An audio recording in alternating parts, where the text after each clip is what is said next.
Warning: some contents may be disturbing. Viewer discretion is advised.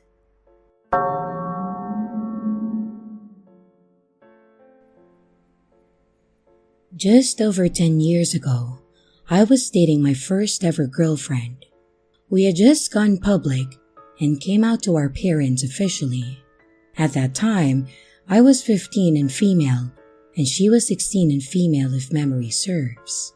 Both of us lived in accepting households and went to an accepting school. However, for whatever reason we went public, she went fully off the deep end for our final year together. I will quickly mention that she was really abusive throughout our entire relationship. I had just gotten out of an extremely abusive household, so I had a hard time recognizing the danger that I was in. It somewhat felt normal, but it got particularly bad this one night when she snapped, I guess. I'm hesitant to attribute her behavior solely to a psychotic breakdown. I think she was an evil person genuinely. To summarize the lead up to this quickly, she had recently, within about 5 months leading up to this, told me that she had 7 souls living within her, all of which hated me. They were all men from the Victorian era, more or less. She lost herself to these men as each one emerged, so she would abuse me in a unique way. I'm going to give them aliases, even though they're not really real. And I'm still afraid of her, or them, I guess. Duke. Duke liked to choke me in my sleep. Harold hit me. Han would try to cut me with knives when I was sleeping.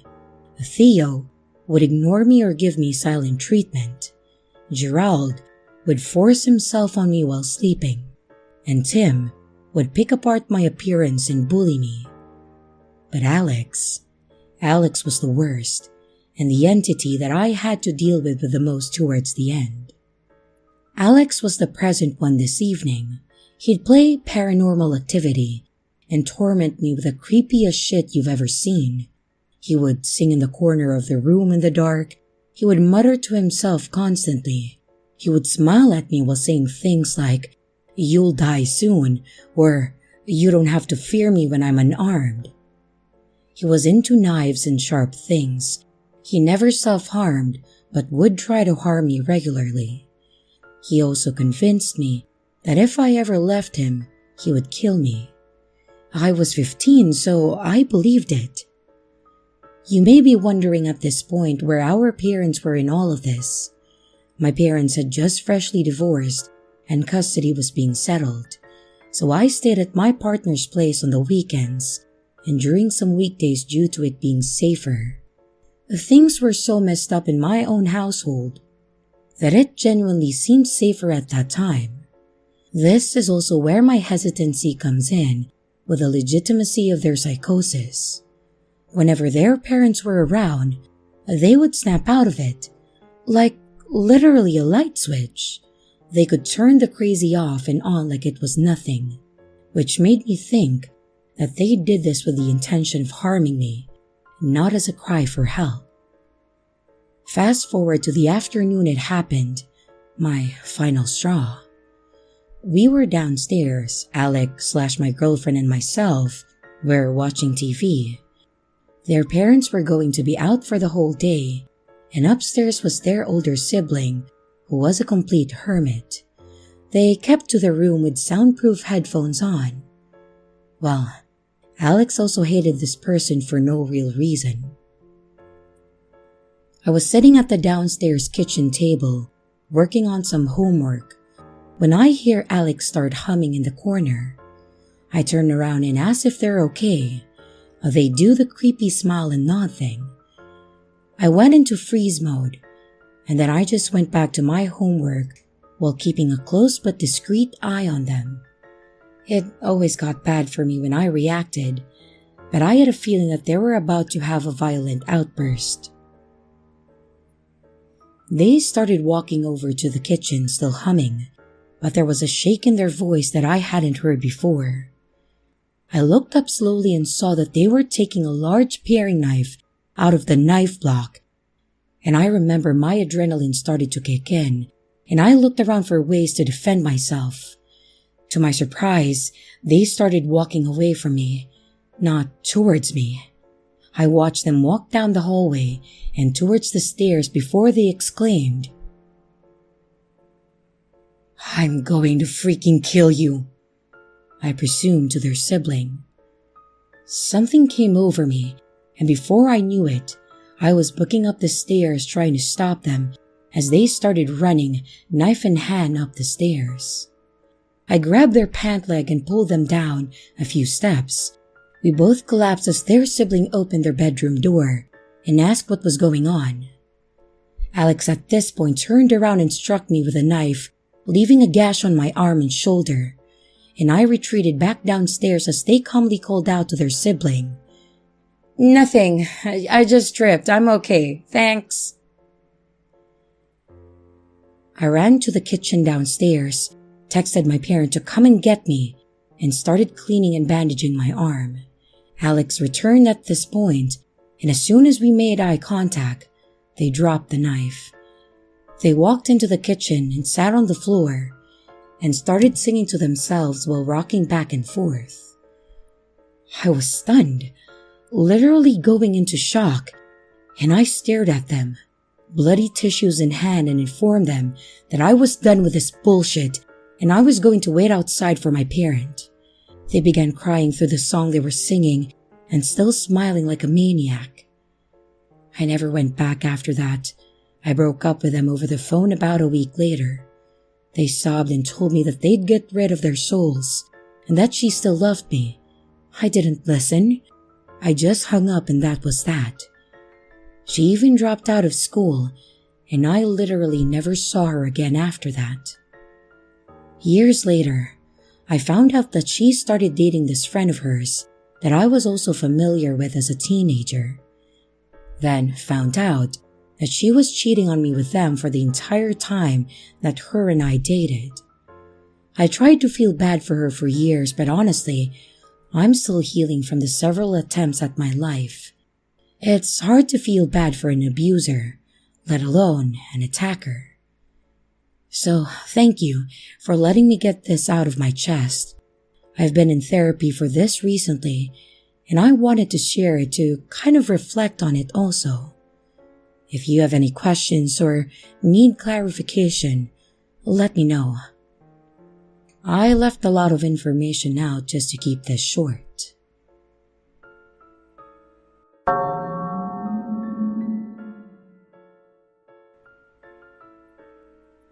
Back when I was single and I used some online dating pages, I had a few dates that were probably in the category of awful and painful, but only one that was really creepy.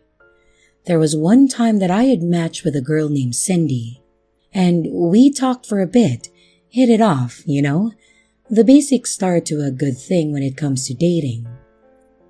And after chatting it up, we decided that we would want to meet for dinner the next night.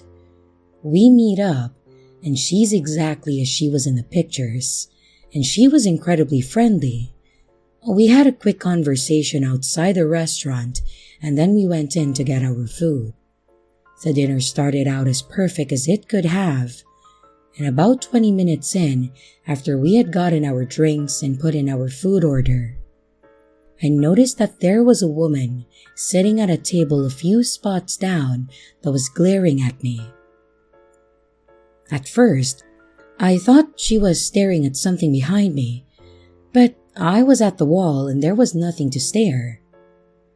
I mentioned it to Cindy and I said, "Hey, there's a woman that is sitting behind you.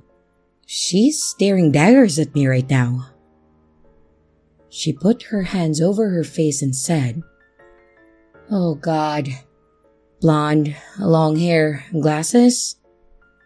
While this was a vague description, it was exact. This woman was blonde, had long hair, and thick glasses on her face. I told her that she was right and asked if she knew her. Come to find out, this woman that was murdering me with her eyes was Cindy's ex-girlfriend. I had no problem that Cindy was for both teams. What I had a problem with was the fact that I thought that this woman was going to legit murder me at a moment's notice. I asked if I should be concerned, and she said probably not, which was not at all convincing. And after a few moments, our waiter brings over our food. We thank him and then he walks away. No more than 45 seconds later, Cindy's ex stands up and walks over to our table. "Hey, Cindy." Leave me alone, please." At this point, I could tell that Cindy and this woman did not break up on good terms. Cindy's face was visibly red, and I could tell that she was having a bit of a panic attack. "Please, just go away." "I don't like this one," the other woman said before she grabbed my drink off of the table and practically heaved it at me. She then said, "See you around," to Cindy, then looked over at me and told me to watch my back and then walked away. Like that wasn't the most terrifying thing she could have said to me. So there I was, soda covering my food, my shirt and my pants, and the look on my face was probably one of complete and total shock. Thankfully, the waiter had actually seen what happened, so he rushed over and told me that he would get the manager and he would get the food taken care of. I wasn't really concerned about the burger. I was more so worried about Cindy and maybe a little bit for myself. By this point, Cindy was actually in tears.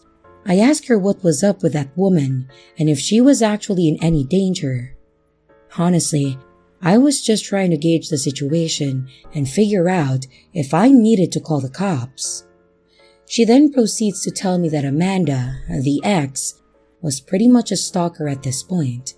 She had followed Cindy around on each date she had, ruined her relationships, and had even literally stabbed her last boyfriend.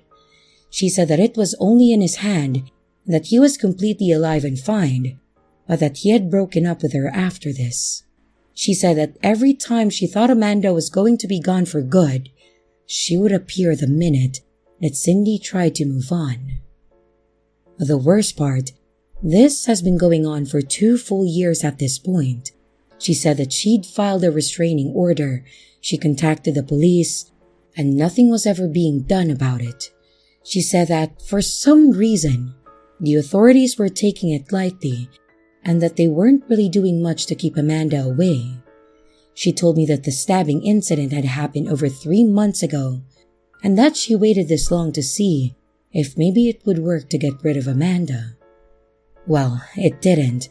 Amanda was very much there and very angry. At the end of the date, after we had dinner and talked more about this Amanda, Cindy told me that it was best that we didn't see each other again. She apologized and said that if Amanda ever disappeared entirely, she would give me a call and then maybe we could try again. I agreed and we went our separate ways. On my way home, I called my brother to tell him what had happened, and he honestly laughed at me. He then told me that I was played and that Cindy was just trying to get free food and that Amanda was her wing woman. I started to believe him, and I was actually a bit upset that I had fallen for it and that they were such good actors. That is, until the next morning. I got up and got my coffee, then went to take my dog for a walk when I saw the end result of Amanda's anger. My windshield was smashed and all 4 of my tires had been slashed. On top of that, the phrase, "she's mine," was spray painted on the hood. Obviously, I called the police, got the report and made the insurance claim. Thankfully, I had good coverage. I also sent pictures to my brother and asked if he still thought that I was being played.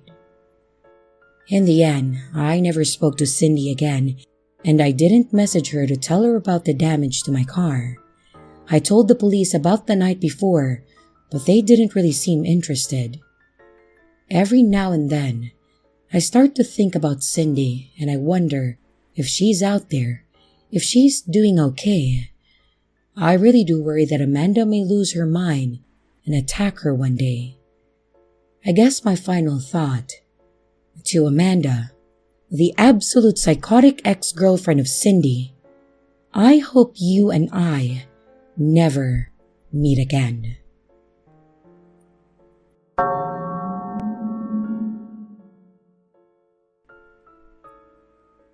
I met Trent when I was 30 years old. We met in a relatively old-fashioned way, mainly because I've always shunned online dating and I prefer meeting people face to face.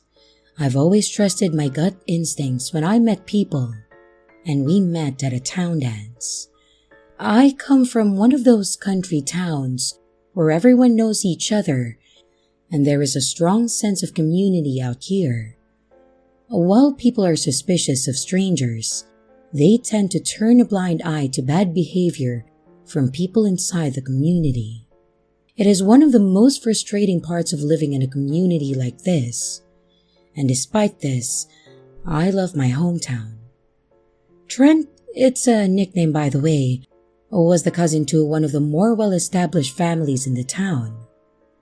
If you're not from these small towns, it can be hard to understand, but essentially, many of their family have important businesses and own a considerable amount of property. Trent wasn't raised in the town and was raised in one of the big cities. Trent was charming, sweet, and caring. Everyone told me how lucky I was to be with him, and if we got married, I would be set up for life. We dated for nearly 2 years before we moved in together. 6 months later, we were engaged, and he told me how he wanted to look after me. I've been raised by a long line of independent women who want to make sure that they make their own money. And over time, I was worn down by the promises and the hope of an easy life. I let him take care of the finances. We lived a good life, regularly going on expensive trips and restaurants, new clothes, and a lot of items that I didn't really need. I was living the good life. My friends frequently told me how jealous they were that I found someone like this, and I thought that I was blessed too. But whenever I tried to conserve our power usage, Trent would reassure me not to worry and that it was covered. I didn't like this. It was wasteful. Trent and I talked about having children together someday, what we would name the kids, how we would raise them, and what we wanted for our family. Trent wanted a massive family with around 7 children. I'm not young by any means, and didn't really think that I could have that many. I told him this, and he was okay with it. I had 3 kids with him who are my world, and I love each of them. And over time, my focus changed from us having a lifestyle around going out and socializing to raising our children. I don't think he liked this as much and went out of his way to spoil our kids, buying them whatever they wanted whenever they wanted it. I told him that it was bad to spoil the kids, and so in the children's eyes, I was the big and mean mummy. He told me one day that he wanted to leave the quiet country town that we had called home, a place that I lived all my life. We talked about it and looked for places that we could go. He seemed really panicked for some reason, but wouldn't tell me what was wrong. I kept asking him if I could help, and he got really snappy at me one day and even punched the wall when he got so worked up. This wasn't the same man that I married. I woke up one day and all of his things were gone. He took a bag, left an apology note, and I called everyone, his family, his friends, the police, and there were no signs of this coming. Our children were so scared for their father and missed him terribly. It was when I found out the stash of bills and credit cards that had been taken out using my name. I stared in shock at them. He hadn't been paying the bills, and there were final notices approaching. I had my first panic attack and woke up on the floor. I thought it was a nightmare, but it was reality. I called up the bank and utilities company and anyone who would listen to me. I called my mom and my friends. I was terrified about what would happen. I was scared that I would lose my house, and I called my husband's number, begging him to come home and to sort all of this out. It turns out that Trent had been in debt and had done this sort of thing before. There is a police investigation, and I couldn't believe how stupid I was. It was taking years to properly clear my name and my credit. Financially, he destroyed me, and I wish I kept working to keep up my skills in the job market.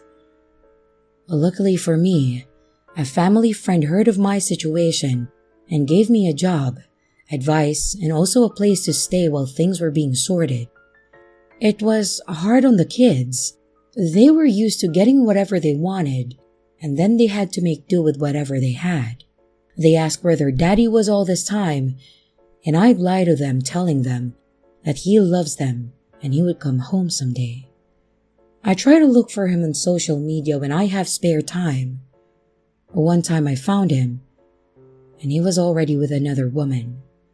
As the investigation went on, I discovered that I wasn't the only woman that he conned, and if he isn't stopped, I won't be the last.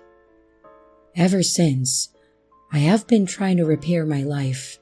I'm trying to get a divorce, and at first, his family tried to brush it off or blame me for whatever happened. I'm not going to be silenced over this. Some of the friends I had when I was living the high life disappeared when I needed them. Here is the advice that I have for any young woman or young man or whatever out there. Don't blindly trust someone to manage your finances. Always at least be involved in the process and keep an eye on your money.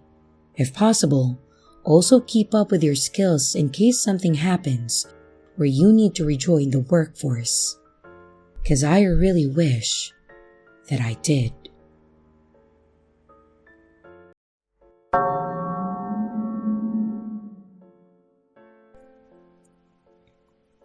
This all happened in August of 2017. I was 23, and I just moved back into my mom's place, which happened to be about 30 minutes from my nearest friend's place. My car broke down, so I was Ubering everywhere that I had to go. I went down to my friend's place to help them move. I went to Target to grab some champagne and orange juice because I apparently hated myself and thought an imminent hangover was just a great idea. Fast forward to that night, and of course, I am doubled over throwing up with a migraine, and I can barely lift my head. And I have to work the next day's morning shift. My friends have no idea where they have any sort of over-the-counter meds for headaches. But of course, the stoner of the house offers me an edible. Now, I may have killed the bottle of champagne, but I haven't touched marijuana in years. I ate half of that edible, and I waited about 45 minutes to feel better and called my Uber. I was getting picked up in an apartment complex, and of course, had to walk to the front door to find the driver because I have never met an Uber driver that can locate any address with accuracy. I get in the back seat, and he turns around to introduce himself. This guy has a southern drawl that would make molasses seem like water. It was at this moment that I realized that I messed up. I told him that I had a migraine and that I just wanted to go home. He pulls out a bottle of water that was already opened and some random pills and tells me that this should make me feel so much better. So of course, I politely grabbed them and then proceeded to stuff them into the seat and then shove the water bottle in the pocket in front of me. We begin our 30-ish minute journey to my mom's apartment. If it weren't for Mary Jane coming along for the ride, I probably would have hopped out right then. This guy starts off the drive by telling me prison stories, and then, somehow, it delves into how the world is going to end by December 20-something of 2017. Every few sentences, he's now bringing up his bunker. He asked me constantly if I just wanted to head there instead of home. My high-ass self kept telling him that I'd love to, but I have work so I can't. So maybe next time, I guess. His cycling through conspiracies from the earth is flat to Kandahar, Afghanistan's giants. He says, I probably shouldn't tell you this, but look up Kandahar, Afghanistan on YouTube. Also, in case y'all didn't know this, the world ain't heliocentric. Just get a pair of binoculars and you'll see. At this point, he's telling me that he has an arsenal of guns. He asked me if I have guns and my liberal millennial ass tells him that I have a lot of guns. He grows opium at his bunker and again asked me to come with him. I am panicked. I'm texting everyone that I know, sharing my location, and I started recording. I managed to get about 7 minutes in total of this 30-minute drive on film. So, we're getting closer and closer to the exit that he needs to take to drop me off. He's still in the far left lane on this 4-lane highway. I kept telling him to move over and that the exit is coming up. And this creepy-ass driver keeps telling me how well stocked his bunker is. And then he misses my exit. Finally, I lose it. I start screaming at him to get me home and that my mom is waiting for me and that I have work tomorrow. He finally does get off the exit after I started kicking his seat, threatening to jump out of his moving car. I ran out of his car so fast when he hit the red light outside of the apartment complex. And as soon as I got inside, I tried telling my mom what happened, but she brushed it off and was more disappointed that I told her that I had taken an edible. The next morning, I coherently explained what actually happened and showed her the videos, and then we reported him to Uber. I still take Ubers on occasion, but I will never use one while being alone or inebriated ever again. And this is the reason that I don't consume THC. The universe knows when I'm high and things like this happen to me. So, creepy Uber driver wanting to take me to his bunker, let's not meet ever again.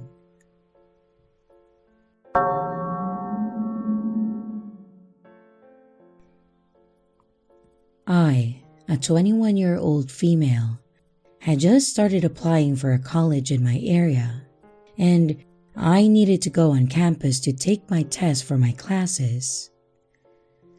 I had recently gotten into a car accident, and my car was completely totaled, unfortunately, so that means that I needed to use something cheap and easy.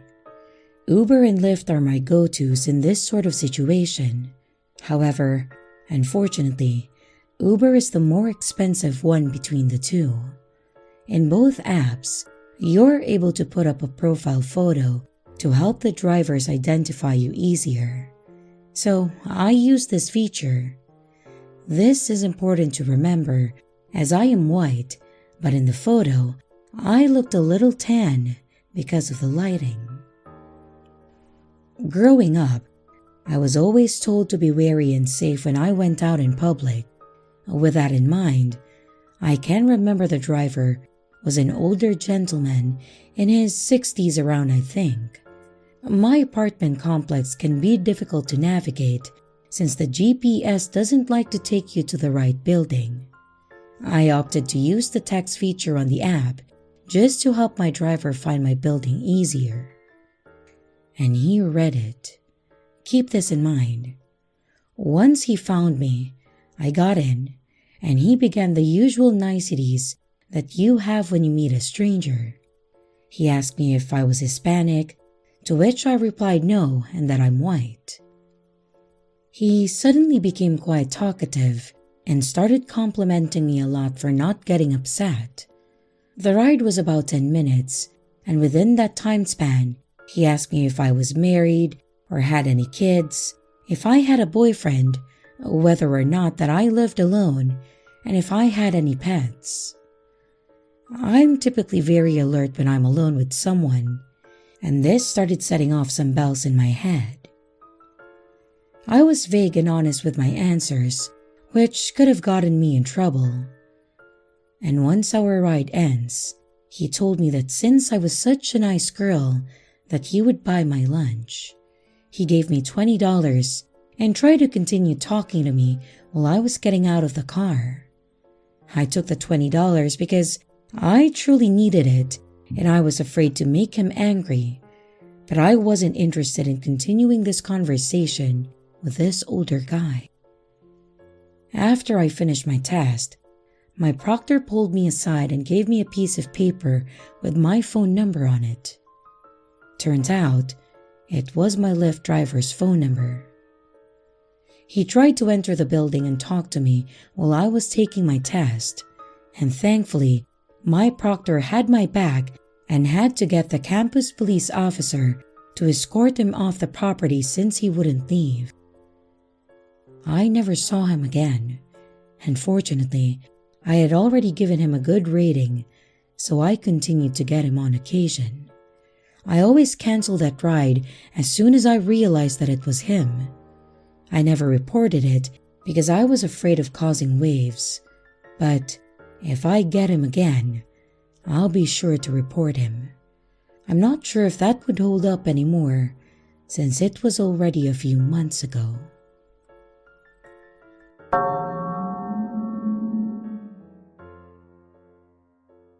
My Uber driver freaked me out after changing routes. A little context for this one, just so you know, this ended up being longer than I expected.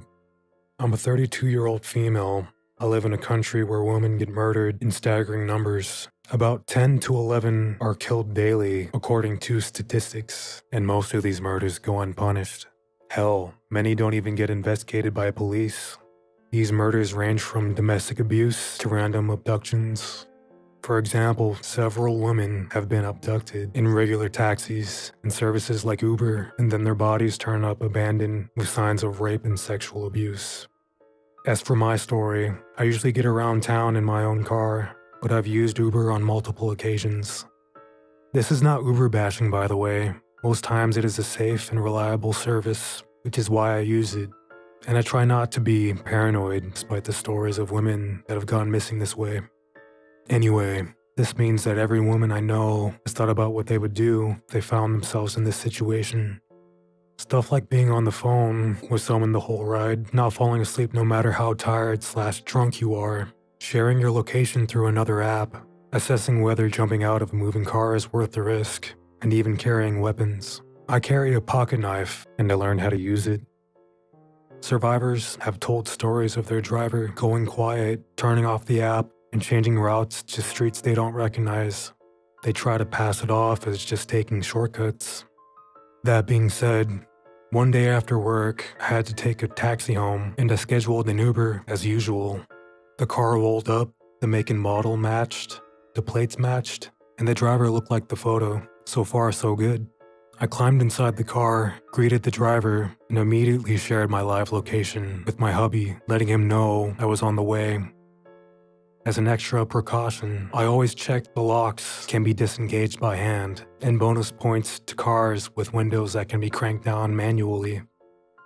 The drive started out normal. The driver was an older guy, friendly. We struck up a conversation, small talk. We found a lot of traffic, and the driver asked if I wanted to take an alternate route. I pointed at an access road that I normally use to skip traffic, and he switched lanes. We were going down the access road, and this is when things started getting sketchy. He said that he made a wrong turn, and we kept driving farther and farther away from the main road, supposedly looking for a way to get back on track. The app was still running as normal, and the GPS was telling him how to get back on the main road, but he kept ignoring it, saying that we were now too far away and that he knew another way to get to my destination faster. So this is when alarms start going off in my head, especially because we kept getting closer to a bad part of town. True, if you choose those neighborhoods, you can find another main road on the other side, but most people avoid it for it being the aforementioned bad part of town. Like, police don't even patrol these streets sometimes.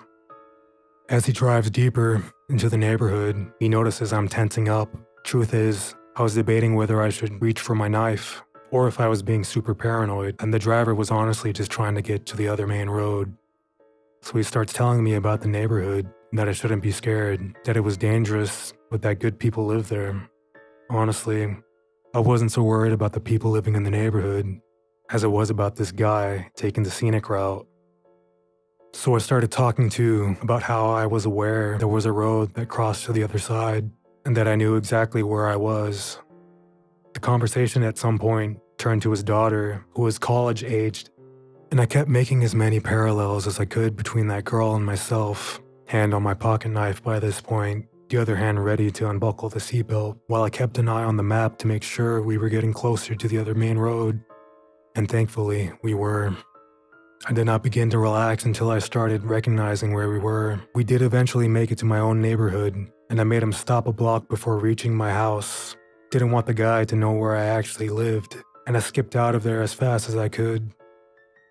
I really hope I was just being paranoid and that I was never actually in any danger. But damn, that was an intense ride.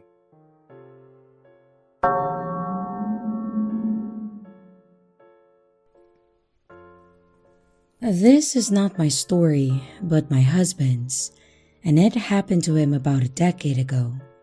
My husband, a white European, was then working in China for about a year now with a good friend of his, GJ, a native Chinese. They were both their early 20s. It was nighttime, and they had to make a transfer within a large city from Airport A to Airport B. So at Airport A, they got touted by a guy that offers to drive people without actually being a registered taxi service. Those were pretty common, and you probably can still encounter such people to this day in various countries. And seeing as it was a pretty ordinary thing, they had no qualms in taking him up after agreeing on a fare. They loaded up their bags, got in the back seat, and away they went. It was all going fine for the first bit of the drive. But then, they went into an industrial sort of area, and my husband and GJ were like, "What?" They demanded to know what was going on. The driver said something about needing to pick up a friend, and after a while, they stopped to pick up another guy who sat up in front with him. They didn't speak and were really quiet and shifty, and the driver seemed to drift a little aimlessly around the area. GJ was having none of that. He yelled at the driver to take them back to the main road and to their destination, saying that he knew a higher-ranking police inspector guy in the city. My husband was seated behind the driver, and he was pumped full of adrenaline, totally prepared to grab him from behind if need be. Thankfully, there was no funny business, and the driver quickly went back to the main road and then got them to Airport B. My husband reckons that they may have wanted to rob them and take their bags because Europeans have money, which is a bad stereotype. He was actually broke as fuck. But gladly, nothing of the sort materialized. They probably might have been abandoned there or worse. Good to know to be confident about flaunting your connections, even if they're real or not.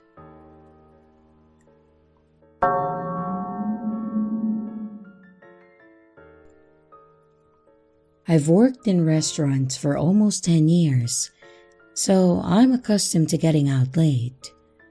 One night, after finishing a double shift at a ramen spot, I had my usual beer and I decided to Uber home.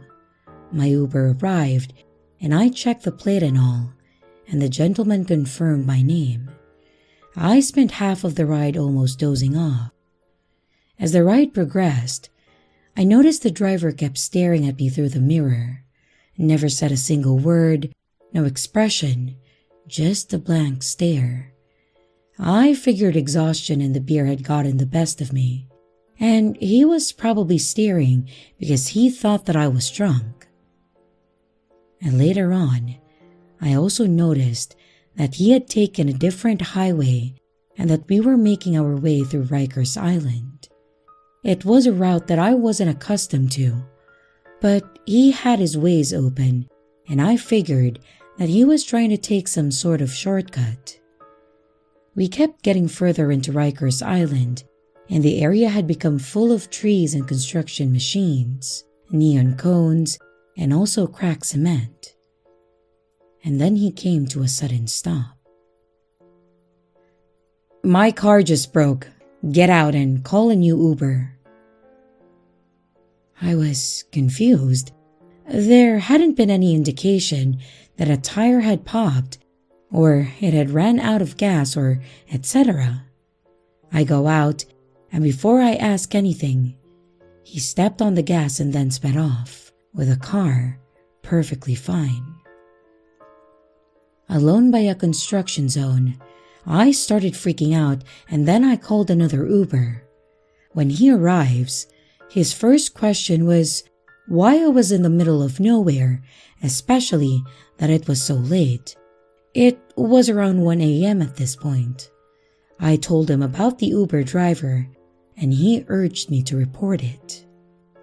I reported it. I checked the profile. It had 4.8 stars, the same license plate, but it was not the same man in the picture. The report never really got anywhere, but I can't help but feel that I encountered a possible murderer or rapist.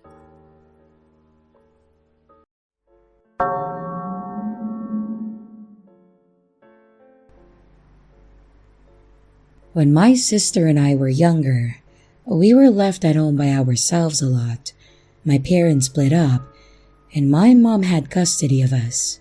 She worked a lot, so she would get us off to school in the morning. Then, I had a key to the house to get in when we got home because she would be working till 6 or 7. I was in 8th grade and my sister Taylor was in the 6th. 6th through 8th was middle school, so we went to the same school and rode the same bus. It was a normal routine.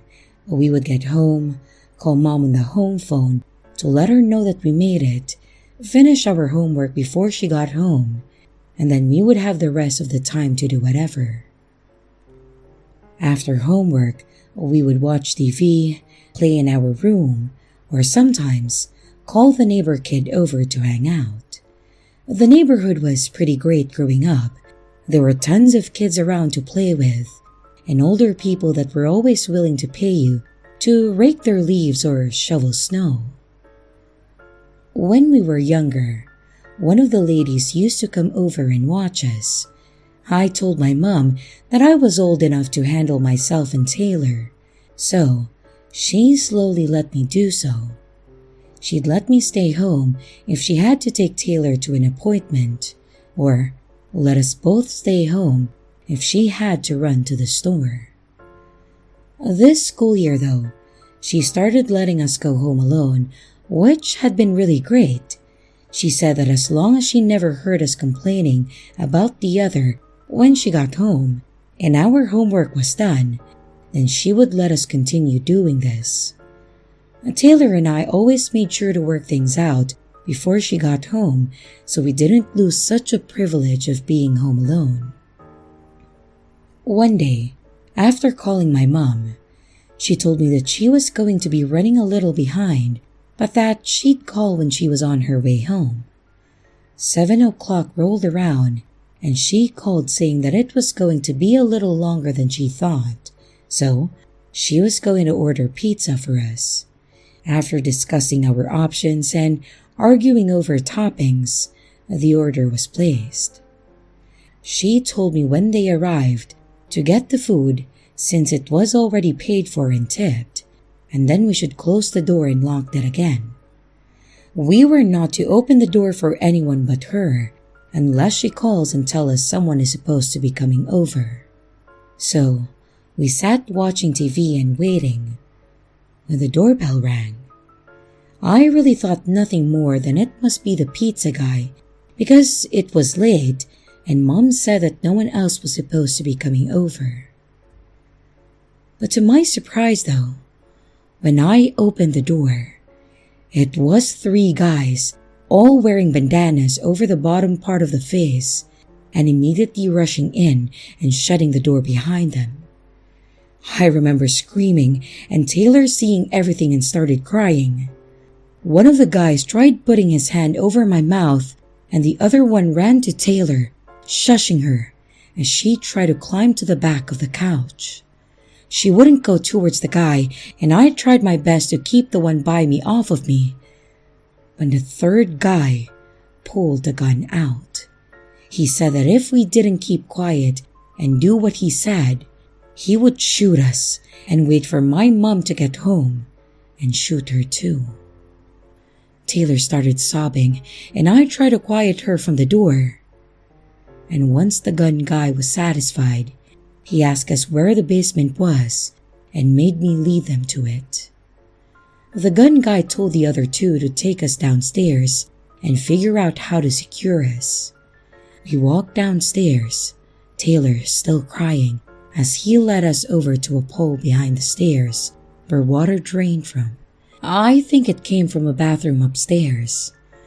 The other guy went through a laundry basket that was nearby as our washer and dryer was down there and pulled out 2 shirts to use to tie us up. He tied us back to the pole and knelt down in front of Taylor and whispered something about staying quiet. He told her to count to 100 in her head and then they would be gone. Then he looked over to me asking if I knew if there was any jewelry or a safe in our home. I didn't know if my mom had a safe, but I did know that she had a jewelry box, but I told him no. He stared at me for what felt like forever with a raised eyebrow and stood up and motioned to the other guy. The guy that tied us up went back upstairs and we heard a lot of stuff being moved and loud thumps. It seemed to go on for quite some time, and I remember asking Taylor what number she was at, and she said that she stopped counting. I can't really blame her though. However, as we sat there waiting for eternity to end, the doorbell rang. I assume it was the pizza guy, but whoever it was, I was happy they were there. The guy downstairs looked like he just saw a ghost and didn't know what to do. He asked me if we were expecting someone, and I told him pizza. He took off upstairs, shutting the door, so then we were in a dark and quiet basement alone. I heard a lot of what sounded like running but no talking. We sat there for several seconds as I started to work on untying myself. Taylor had started crying again, so I was trying to quiet her so I could focus on what was happening upstairs and also the untying. I finally got loose and I untied her as well, but I told her to stay there, so she looked like she was still bound. I walked up 2 or 3 stairs when I started hearing walking again, and then I paused. Then I heard someone shout, "Hello?" And I ran back over to Taylor and crouched. I heard the first steps get closer and the basement door was opened. Then I remember this next part because it was one of the best feelings ever. The voice said, "Pizza is here." And I ran up the stairs to be greeted by a younger, tall, less intimidating guy in a pizza uniform. And then I started crying. I yelled for Taylor to come up, and I remember unloading on the poor pizza guy. He actually got us to calm down and said that he had called the cops when he saw the guys running from the house. We called our mom, but apparently she was already on her way and almost home. She had tried calling and got a busy signal, so she tried to rush home knowing that something was wrong. And once she got there, the pizza guy was talking to her about what happened with us right by her. Apparently, when they opened the door, they knocked him to the ground while the one pointed a gun into his face telling him not to move until they left. He said that he decided to come in and check if someone was hurt since someone had to have ordered food. After the cops looked around, they determined that they had stolen our game console that was in my room and a couple necklaces that my mom had hanging in the bathroom. Sadly, the pizza was a casualty too, but we weren't too hungry that night. My mom did give the pizza guy a big hug and a kiss on the cheek, and we hugged him too. It was a terrifying situation, but I was thankful that he was brave enough to come in and check instead of just leaving us. My mom doesn't like to leave us alone anymore, unless it's during the day and the neighbors know too, so they can check on us. I believe they did ended up catching at least 2 of the guys because I remember my mom taking us to identify their faces. I hope I never have to do that again because that alone was overwhelming.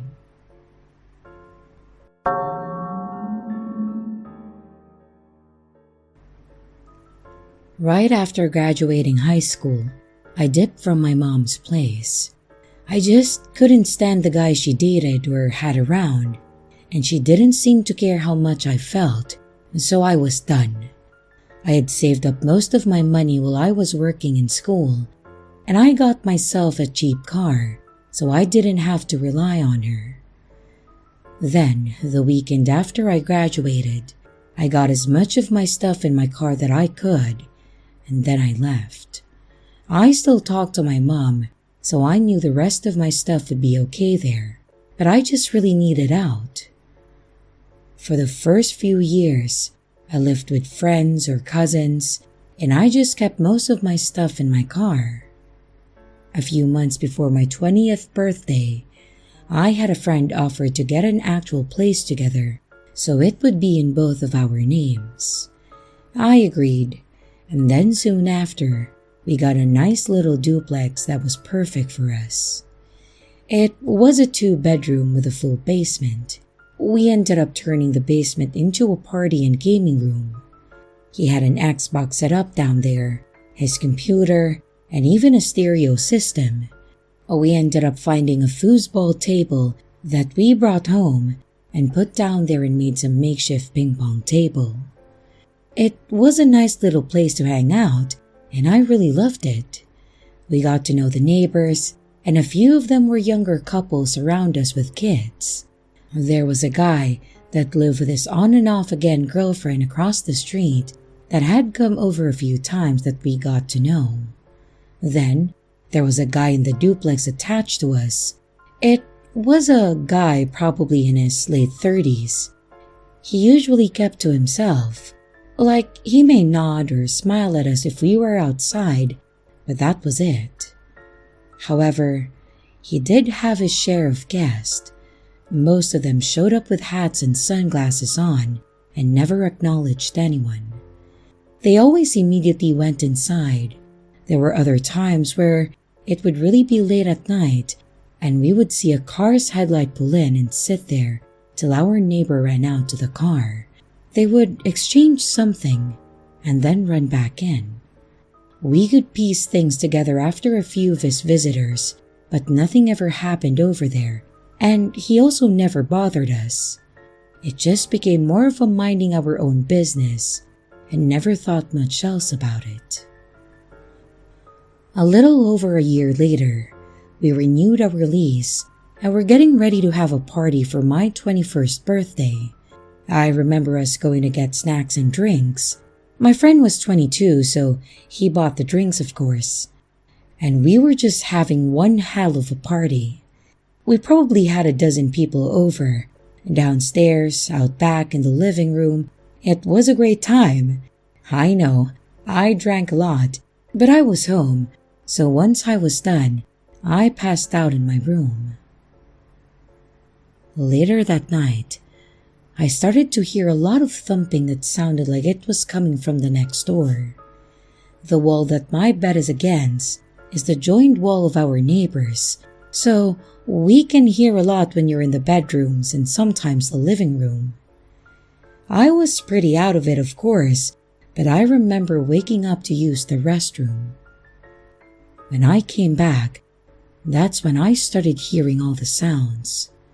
First, it was just single thumps, like someone slamming a door or maybe even dropping something. I then started hearing grunts and muffled yelling. I didn't really think much of it and couldn't really process between being tired and also drunk, so I just passed back out. The next morning though, I woke up to more pounding, but this time, it sounded like it was coming from our door. So I got up, groggy as hell, and I made my way to the front door. I thought maybe it was one of our friends coming back to get something that they left maybe, but unfortunately, it was not.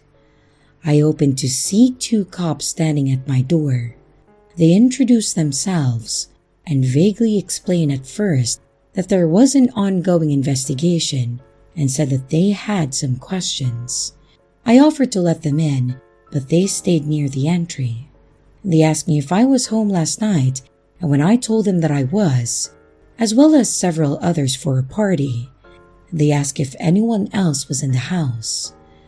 I assumed my roommate was, and they told me to get him and anyone else inside. I quickly went and knocked on my roommate's door to get him up, asked if he knew if anyone else stayed over, and he mentioned someone being downstairs. I went down there and I woke up our friend and her boyfriend, and I got them upstairs with us.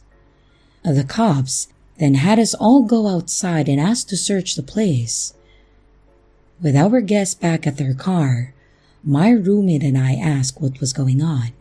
They said that they got a call for a welfare check on the man next to us and said that they found him dead. They said that it appeared that he had been robbed, so they wanted to check with us to see if we heard or saw anything and make sure that we could account for all of our guests. I certainly knew everyone that came over and didn't suspect any of them being the killer. The cop then said that they were more concerned if anyone was here that showed up unexpectedly or was acting suspiciously. I again said that I couldn't recall anyone like that, and we gave them permission to look over the place to make sure no one was hiding in there. That was terrifying enough that the thought that we could have been hiding a killer. I went ahead and let my friends that were there know that they could leave, of course with the permission of the other cop. I didn't feel like telling them what had happened, and they seemed like they just didn't want to be around the cops, so they left pretty quickly too. As I walked back to the door, I noticed the window of our neighbor's place had been broken and the screen door nearly ripped off the hinges. And after they searched, they told us that it looked like someone had nearly pulled off the back door handle, so they dusted for prints. They said they most likely saw all of the people and took off instead of targeting us, especially if the suspect was alone. They had a few more questions for us before finally leaving us to comprehend what all just happened. We were in a bit of a shock, and it was quite sobering, unfortunately.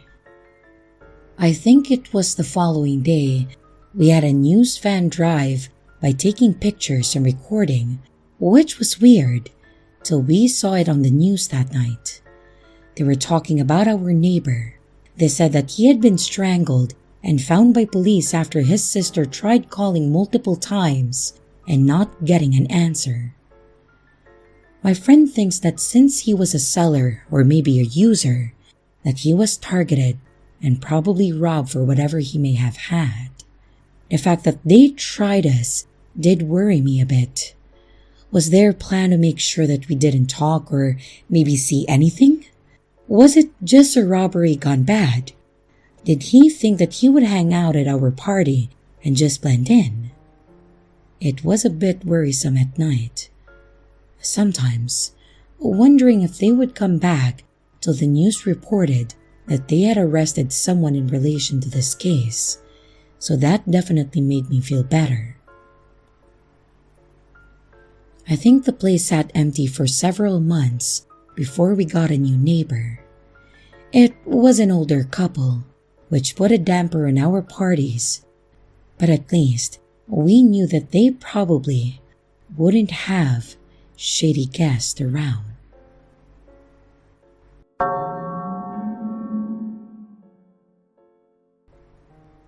This happened to me and my wife when we were in our 30s. We lived in a fairly popular city, surrounded by houses on all sides, and a couple blocks east was the shopping side with grocery stores, restaurants, and even a farmer's market popping out of there on the weekends. We liked going to the market because my wife was due soon, and it gave us a place to walk that was outside and close to our home. And not to mention, she ate so many tomatoes while pregnant, and she claimed they had the best ones. The neighborhood itself has always been nice, no real issues with anyone, and I think the cops were called once because there were kids playing in the park nearby, and they were screaming a lot, and the people thought that something was wrong and called them. It turned out it was just the kids playing around, but I think it gave them a nice scare not to scream so much. So, maybe some loud kids, but that was about it. One night in particular, the wife wasn't feeling well, so she went to bed early. I wasn't tired, so I stayed up for a bit longer to finish the show that I was watching. Just to get a better idea of the layout of our place, when you walk in the front door, you enter the living room. This is where I was watching TV. To the right is a hall with our bedroom, a bathroom, and also our nursery. Going straight from the front door, you'll go to the kitchen, and the wall to the left had a door to the garage. The back wall of the kitchen has an entryway to our little green room, I suppose you could call it. It had tall windows on all three walls and a sliding door on one that led to our backyard. We had some long curtains hanging on all the windows because it can get pretty hot back there, and we use that as an office now and also extra storage. The yard wasn't fenced in, which was fine because the two houses next to us was owned by an older couple with no kids or pets, and the other is owned by an older guy that appears to have his daughter and granddaughter visiting, so no troubles with them too. So on this night, while I was watching TV, I thought I saw a light go by the window, like a flashlight or a reflector on a bike or something. I didn't really think much of it at first because it also faced the road, so I thought it probably was a bike passing. After a few minutes, I saw what looked like someone walking by my window, so I got up to look and saw nothing. No cars, no one outside at our neighbors, so I made sure the door was locked and I went back to watching my show. At this point, it's probably been 20 to 30 minutes because the episode had finished, so before playing the next one, I went to the kitchen to refill my cup. Of course, we gotta have sweets in the house, so as my eyes met the chocolate chunk cookies, I went to open them when I heard a thumping sound coming from the green room. I just paused at first, making sure what I heard was real, when I heard what sounded like the door sliding closed. So I grabbed a steak knife. It was the closest thing to me, and I slowly walked to the back. As I got back there, I noticed the door was, in fact, slightly open still. We don't always lock the back slider because there's no reason for anyone to be back there besides us. So now, I'm looking around to see if someone is in here or did they leave already. Mind you, the lights are still off. So there's a light coming in from the neighbor's patio light, but that's literally it. I'm walking as close to the back wall as I could while looking around the room when I noticed someone very poorly hidden in our curtains. As I mentioned, they are pretty thick, which makes them stick out some, but they don't go all the way to the floor. So if you're trying to hide behind them, you better hope you can levitate or else your sneakers are going to show. So with that, I mustered all the bravery in me, and as deep and threatening as I could, I said, "You got 10 seconds to run out the door you came in, and if you make it, I won't call the cops." I don't even think I got it all out before the guy darted out from behind the curtain and then took off out the door. I'd be lying if I said that I was totally calm and prepared if he ran towards me instead. I did take notice of what he looked like though. It was dark, but the light by the door coming in was enough for me to tell that he had long dark hair pulled back in a hair tie, and he was wearing a dark hoodie with some kind of logo on the left arm that looked like a circle. He also wasn't wearing anything to cover his face, so I could tell that he had a short beard. After a few seconds, I ran to the door. I locked it and looked around to see if he was anywhere nearby, but he must have taken off because he was nowhere to be seen. I did a quick look over of the room to see if he did take anything, but nothing looked like it had been touched except the pen holder that was on the floor.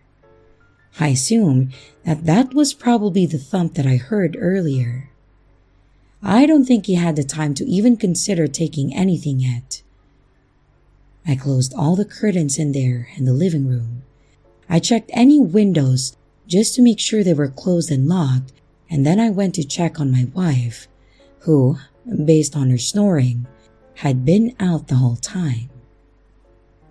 I ended up going back to the living room because I was too freaked out and I was wired at this point to sleep. I ended up passing out a few hours later though. I never told my wife because I didn't want her to worry about it unless something came up again. I didn't want to add any stress to her. I told her that I must have passed out while watching TV though, and she believed it. From then on, I was more cautious of making sure all doors and windows are locked at night or when we leave. The following week, we went to the market one last time before she was going to the hospital. And while she was looking at the tomatoes and talking to the couple that sells them, I kept moving down to look at everything else. I came across a small table with lemonade set up and a little girl sitting at it. On the other side of the lemonade container was a crate of strawberries for sale. The girl looked really excited that I had stopped and offered some lemonade, for a price of course. I think it was like a quarter. I agreed, and the girl turned and yelled "Daddy" to the man that was doing something behind her. He stood up and started approaching the table when my stomach dropped. This guy had long dark hair pulled back and he was wearing a hoodie with the same logo that I noticed in my house a week ago. It was for a local community college by us. He had shaved recently though. The girl told her father that I wanted a lemonade, so he helped her begin pouring it. I asked how long they've been set up here, and I think that's when he recognized me too. The guy's voice began to crack and he was shaking. He said he was trying to make some money since his wife was pregnant with their second girl, and the people agreed to let him set up there. He had strawberries that he was selling and bought some lemons to make lemonade with them to entice people to buy them. He said that they were down on their luck with her not working and him losing his job recently. He also said that he felt like he was given a second chance to do the right thing. My wife walked up about this time, and I mentioned that we were about to have our first one too, and he congratulated me. I ended up buying a pound of strawberries and gave the kid a 5 for the lemonade, and her eyes just lit up. The guy actually shook my hand and thanked me, and then we left. And that's the story of how I paid a guy that broke into my own home. I do hope what he said was true though, and that I was the first and the last place that he broke into.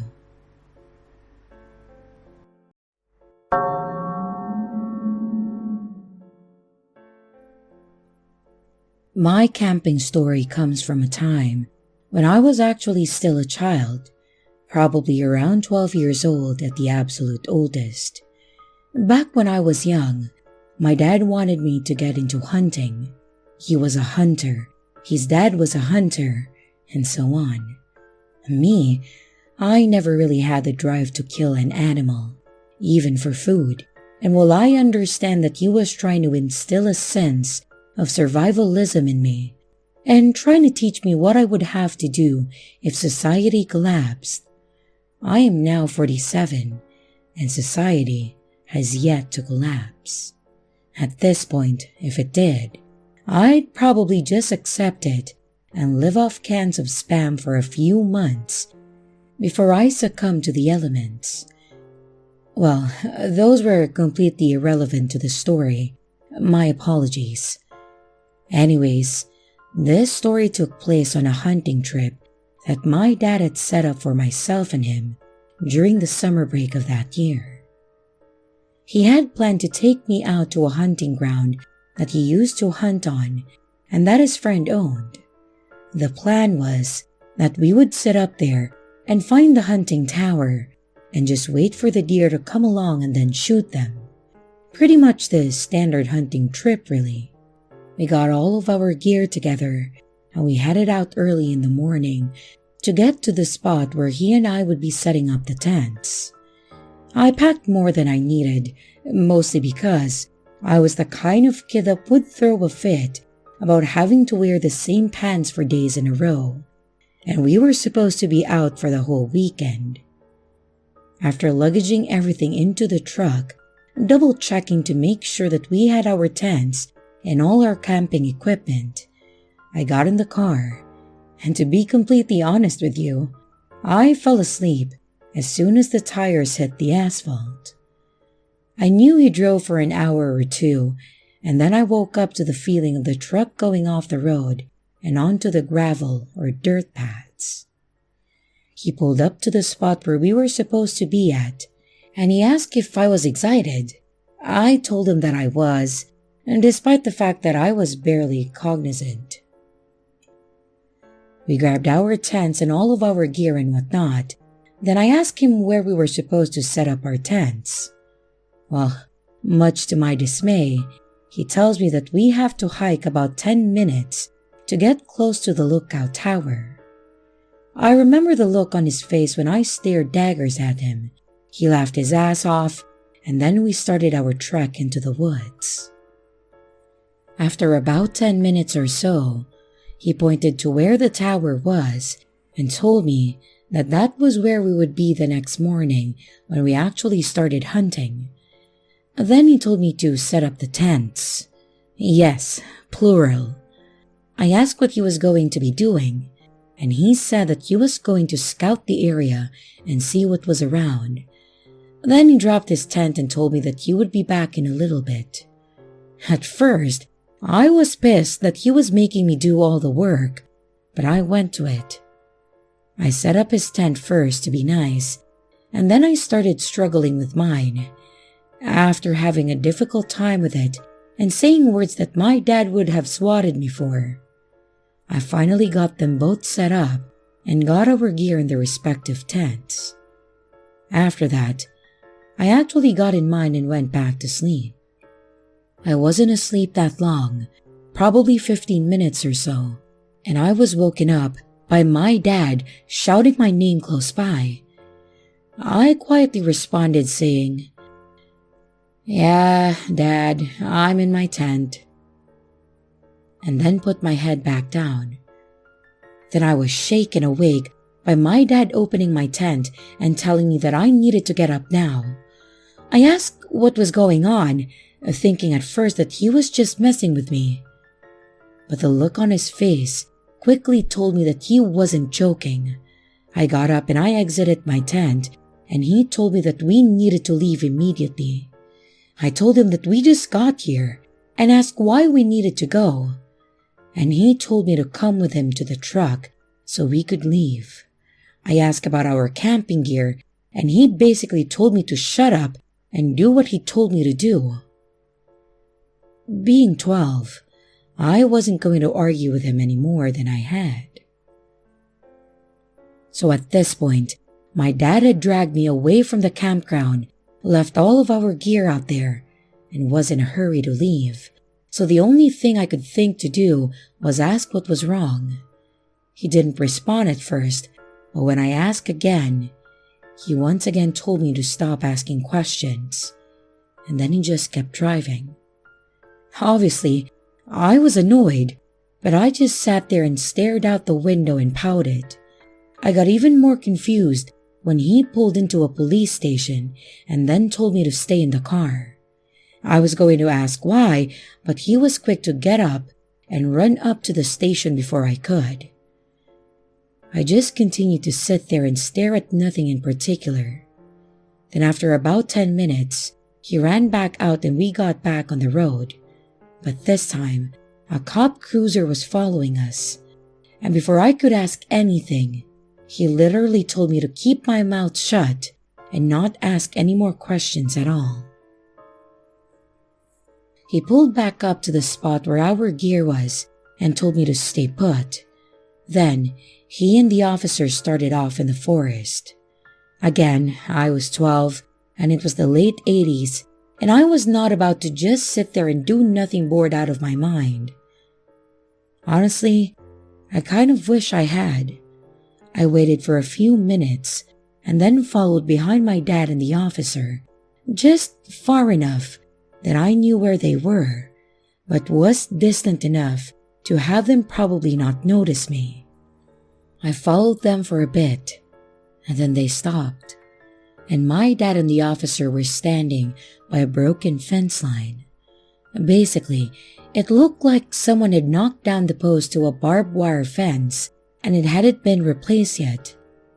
I just stood there, and I heard my dad explaining things to the officer. He told them that we were there to hunt over the weekend, that he knew the owner of the land, and that he was just walking the perimeter to check things out. Then he said that he noticed the damaged fence and went to check it out. Then he said, "I came over to check the damage so I could let him know. But that's when I saw her." I may have been young, but I was able to put two and two together. Him freaking out, wanting to leave, getting the police, and it's exactly what you're thinking it was. Apparently, when he went ahead and checked out the area, he saw a woman's body lying in the brush. I later found out that it was actually a girl that was around 16 that had gone missing only a couple of days before, and the cops had determined that her body was likely to have been dumped by whoever had taken her life. So this was literally my one and only hunting trip, and the only time that I ever went camping. And I can technically say that I did go camping because I slept in the tent for a little while, and that means that it was camping. But jokes aside, this is the only time that my dad took me out for one of these trips. I don't think that he even got together with his buddies to hunt after this. Apparently, there is something about finding a dead body in the woods that ruins camping for you. no matter how long you've been doing it.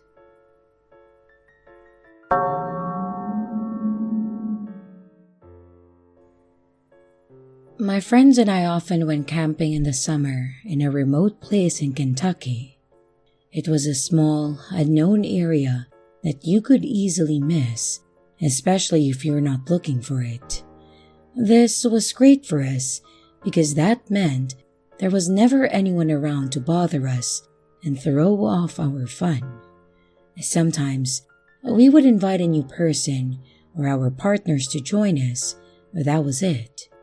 It was supposed to be for new homes, but after cutting down some of the trees, they ended up leaving the area untouched and never put in any houses. Including myself and my girlfriend Robin, there were going to be 6 people there for this weekend. I wanted some time alone with Robin, so we decided that we would stay an extra day or 2 after they left. Once we got there and got all settled, everyone started drinking and being stupid. It was a great time, but Robin wasn't one for the great outdoors. She wanted to join and be with me, which was really sweet, but she couldn't stand the bugs. She didn't like the idea of sleeping in a tent on just blankets, and she definitely didn't like there were no restrooms nearby. But she was a trooper. She tried her best to have a good time, and I think she did once she started getting a little buzzed. The first night was great, other than Robin waking up to every sound and movement. The next day was fine as well, just sitting around, drinking, and just hanging out. It's nice not to have any expectations or errands to run and just being able to kick back, eat, and sleep at your leisure. However, later that evening, while we were all talking and having a good time, Robin started looking around and staring hard into the darkness. After her doing this a few times, I asked her what was going on, and she said she felt like someone was watching us. I brushed it off at first, thinking it was just her starting to get paranoid with it getting darker. She shrugged it off at first too, but then I started seeing her go right back to it. I asked her again if there was something that she actually saw, and she again said no, but just felt uneasy. I suggested maybe we should head to bed early, thinking maybe it would help, to which she didn't hesitate, and then we headed off to our tent. We lay there, and I started drifting while she was reading a book. I'm not sure how long I was out, but at one point, she started shaking my arm trying to wake me up. When I tried to ask her what, she put a finger to her mouth, telling me to be quiet and listen. I sat there quietly, hearing only my friend's radio at first. When I mentioned this, Robin said, "The footsteps." So I again listened, when I finally started hearing what sounded like slow and patterned footsteps. I tried telling her that it was probably one of the others, just walking around drunk or trying to go to the bathroom. So to calm her down and ease her tension, I made a comment out loud to the effect of, "Don't be going over here by our tent," and smirked, looking at Robin. She didn't find it very funny, and neither did the person by our tent by the sound of the groan that I heard. And before I could respond though, one of my friends hollered back asking what I was talking about. I asked who was by my tent, and they said that they were the only other ones awake. Seeing Robin's freaked out face, I got out of the tent to see who was messing with us.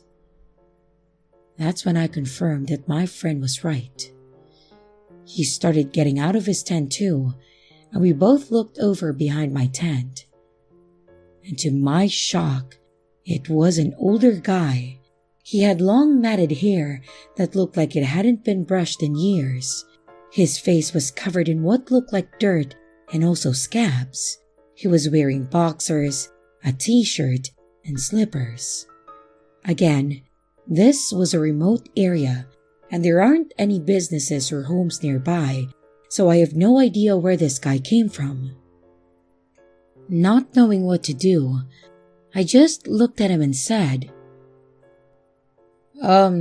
hello? The man would not make direct eye contact. He always looked around me or at the ground. He also never responded, so instead I asked, how did you get here? And by now, Robin came out of the tent and gasped at the sight of this man. This time, he did respond, but not in English. Unfortunately, I did not know any other language, but I can at least tell if it was Spanish or French, and it was neither of those. I asked if he knew English, and again, he just mumbled something in a different language. Robin then asked him if he needed help, and she offered to call 911. But when she said this, he kept shaking his head and saying, No, no, no, over and over as he started walking away and holding his side.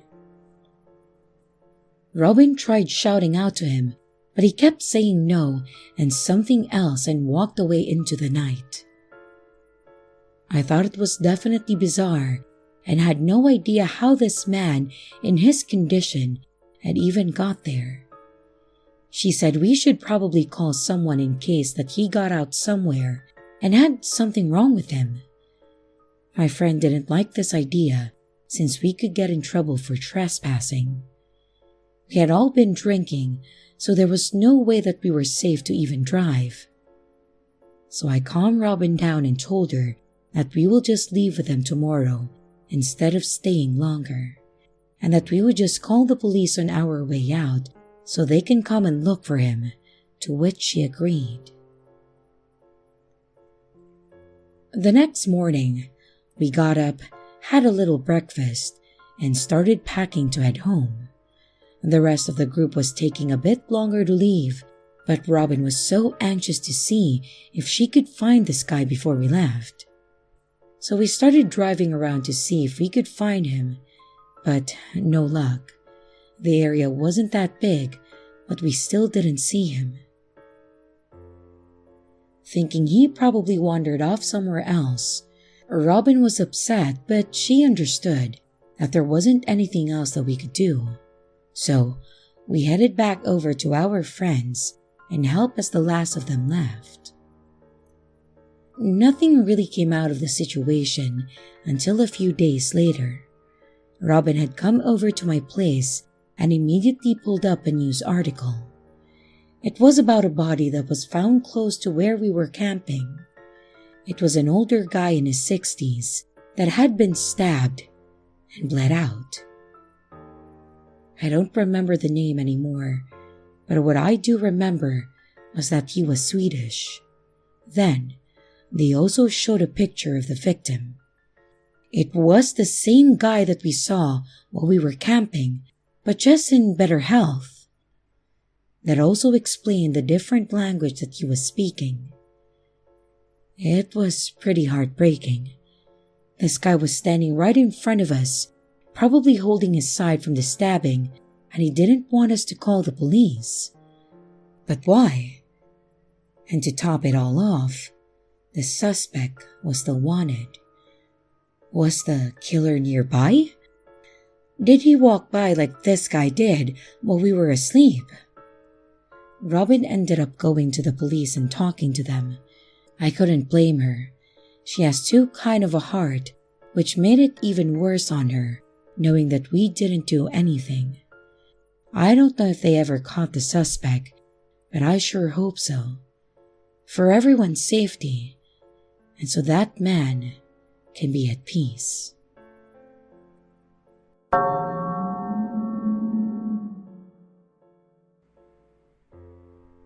As a child, I was really close to my father. I went everywhere with him, including camping, fishing, and hunting. He taught me how to set up a tent, how to prepare a fish to eat, and tried his best to teach me hunting tips. I enjoyed going with him, but it was hard for me to shoot them, and even harder to prepare them. I typically cried, but I tried not to show it. My dad, though, bless him, never pressured me to do it, and never teased me or made fun of me for it. He would end up doing that part when I wasn't around or sleeping or something. He even taught me some botany. I knew what plants in our area to avoid and which ones were safe to eat and so forth. I bring this up because he, of course, was the one that made me fall in love with camping and the great outdoors. So when he died, teenager me took it very hard. I was never that close to my mother, at least not nearly as close as I was with my dad. She hated that I never wanted to do the normal girly things with her. I'd rather go fishing in the rain than go to prom in a limo. So when she tried to push more of those type of things on me, it only drove us further apart. When my father passed, I became a recluse for the longest time. I still had a year before I graduated, so I had to deal with my mother's wishes and demands till then. I did some of the things she wanted me to keep her happy, hoping that I could use it for a future request. And just that happened. A couple of my friends from school were talking about going on a camping trip when school was out, so with my grades going back up and keeping up with the chores, I asked my mom to go. At first, she was hesitant, but finally agreed to let me go. I was ecstatic and I hadn't been this happy in so long. I started packing everything up to go and waited for my friend to pick me up. When they arrived, I threw my stuff in the back of the truck and I hopped in before my mom could come out and then change her mind. And we were off. This was actually at a state park, so there were no designated camping grounds or spots. So you just had to find a place that you wanted to stay and set up. When we got there, my friends found a place that was surrounded by nothing but trees. It was beautiful. I had never been here, so I was in awe of how tall these trees were. So we set up a couple of tents that we had and then started our fire pit when one of my friends pulled out the alcohol and green.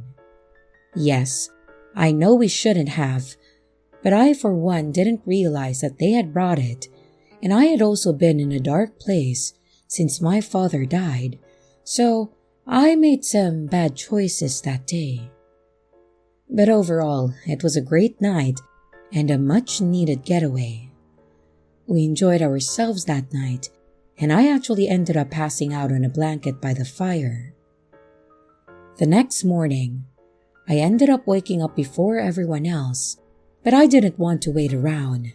I knew they were going to be out for a while, so I left them a note. I grabbed my bag with the gear that I had, and then I headed off on my own. I grabbed a pamphlet on our way here and saw that hunting and fishing was permitted. So, I thought that I would walk around to see if they had a shop where you could buy or rent a pole.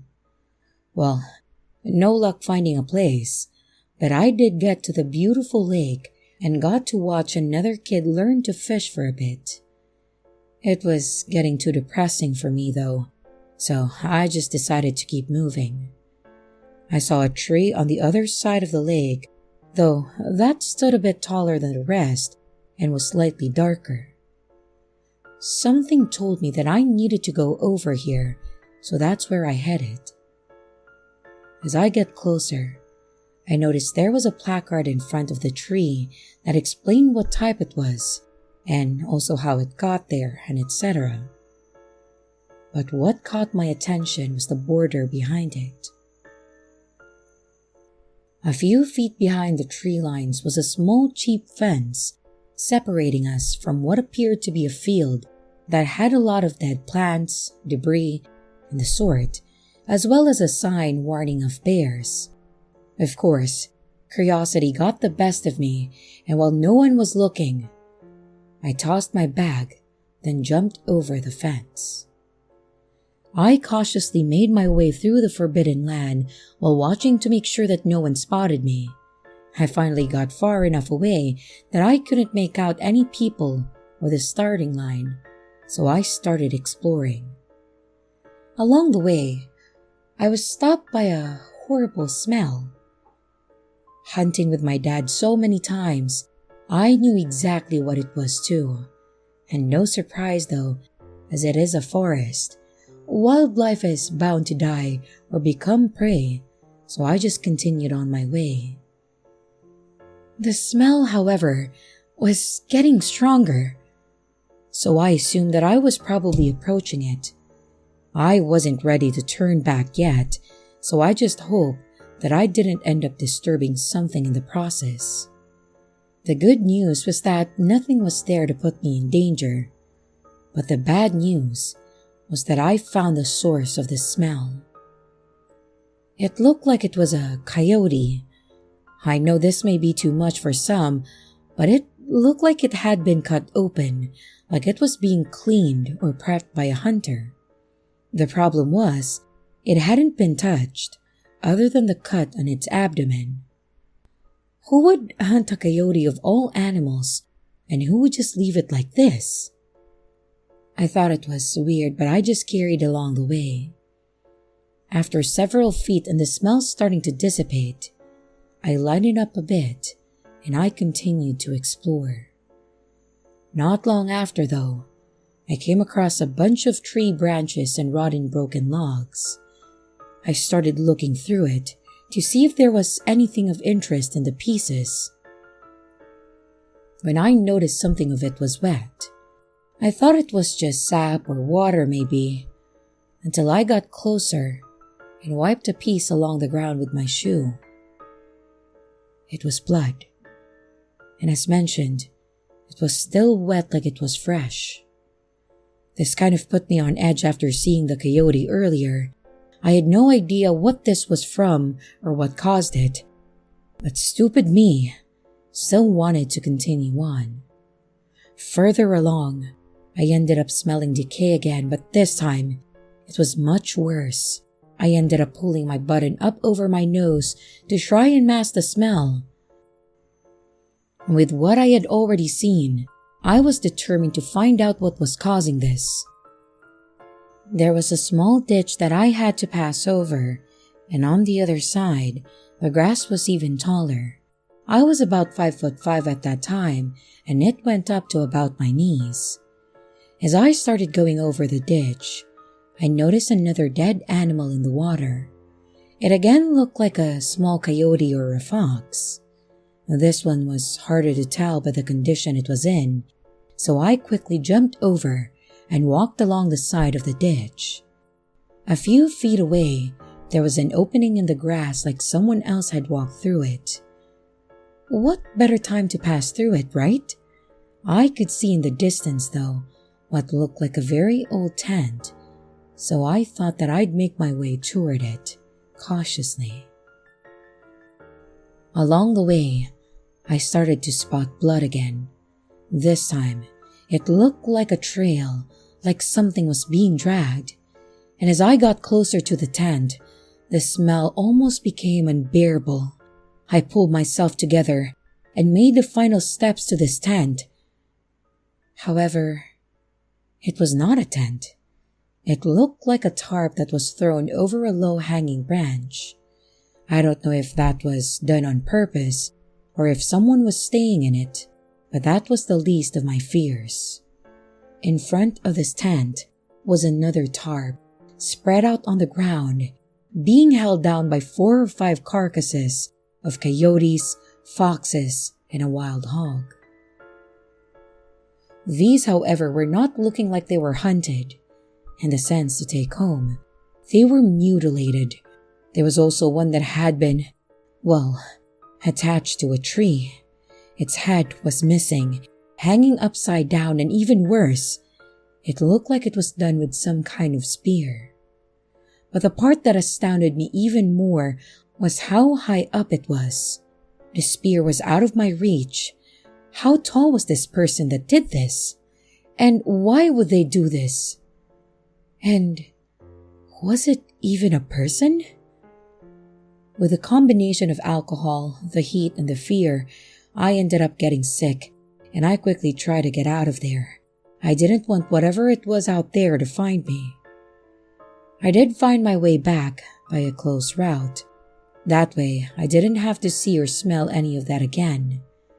But when I approached the tree line near a different part of the lake, I noticed that it had been cut, pushed down, and then attempted to be put back up. Someone or something has obviously been back there as well as in the actual park, which terrified me even more. What the hell kind of thing is out there with us and doing those kinds of things back there? I regretfully didn't tell anyone though. Hell, I didn't even know if it could have been someone that worked here, and I wasn't supposed to be back there anyways, so I couldn't even think about what I could say. I could finally breathe easy being around large groups of people, and I started walking back to my friends to try and have a good rest of our trip. I can tell you one thing though. It wasn't easy, and I still haven't forgotten about it. Hello everyone, it's your creepy sister here. Thank you so much for watching the video. I really appreciate each and every one of you. But I would also like to thank my amazing patrons, my top tippers, and my dearest channel members. Thank you very, very much. I really appreciate it with all of my heart. If you want to support the channel further, you could also choose to become a patron, a tipper, or a channel member. But remember, it's appreciated, but never a requirement. I would also like to announce that we have merch now. The link is in the description of the video, along with all my other social media links, like my Discord server, Twitter, Instagram, and others. You can connect with me and send your stories there. And don't forget to like and subscribe if you haven't yet, and comments are highly appreciated. And remember, your fear feeds me.